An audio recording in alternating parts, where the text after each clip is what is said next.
গত ৭ মার্চ ২০২৬ তারিখ শনিবার ৬ জন জেলে সুন্দরবনে মাছ ও কাঁকড়া ধরতে গেলে নানাবাই বাহিনীর সদস্যরা তাদের ধরে নিয়ে যায় এবং জিম্মি করে রেখে মুক্তিপণ আদায়ের উদ্দেশ্যে নির্যাতন করছিল। পরবর্তীতে মোহাম্মদ কবির নামের একজন ব্যক্তি তার ভাইকে গত ১০ দিন যাবৎ জিম্মি রেখে মুক্তিপণ দাবির বিষয়টি কোস্টগার্ড জরুরি সেবা ১৬১১১ নম্বরে অবগত করে। প্রাপ্ত তথ্যের ভিত্তিতে গোয়েন্দা নজরদারির মাধ্যমে আজ ১৭ মার্চ ২০২৬ তারিখ মঙ্গলবার ভোর ৫টায় কোস্টগার্ড আউটপোস্ট নলিয়ান কর্তৃক সুন্দরবনের শিবসা নদী সংলগ্ন কলির খাল এলাকায় একটি বিশেষ অভিযান পরিচালনা করা হয়।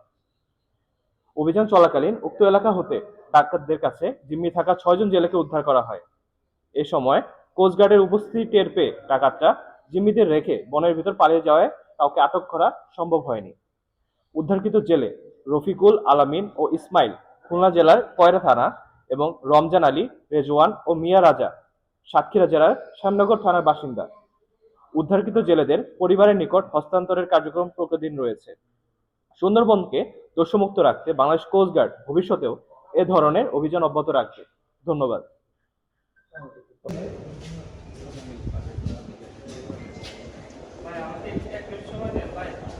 জেলে সুন্দরবনে মাছ ও কাঁকড়া ধরতে গেলে নানাবাই বাহিনীর সদস্যরা তাদের ধরে নিয়ে যায় এবং জিম্মি করে রেখে মুক্তি।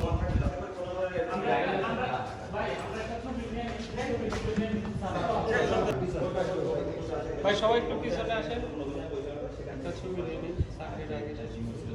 স্যার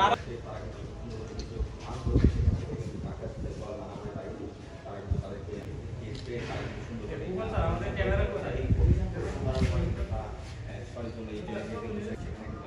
যে টাকা তারা কিন্তু পালিয়ে যেতে বাংলাদেশ যে কেস রয়েছে সেখানে যে তারা উদ্ধার করেছে তারা কিন্তু যে বিভিন্ন জায়গায় বাড়ি কয়েক আছে বিভিন্ন জায়গায় তারা কিন্তু মাছ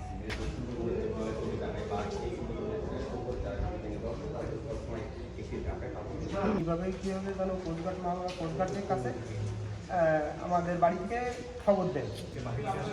হয়ে গেছে ৬ জন জেলেকে আমরা উদ্ধার করেছি এবং ভবিষ্যতেও তারা বিভিন্ন সময় দেখতে দলগতভাবে তাদেরকে নিয়ে সুন্দরবনে আটকে রেখেছে, তাদের বাড়িতে মুক্তিপণের টাকা পেয়ে তাদেরকে ছাড়েন।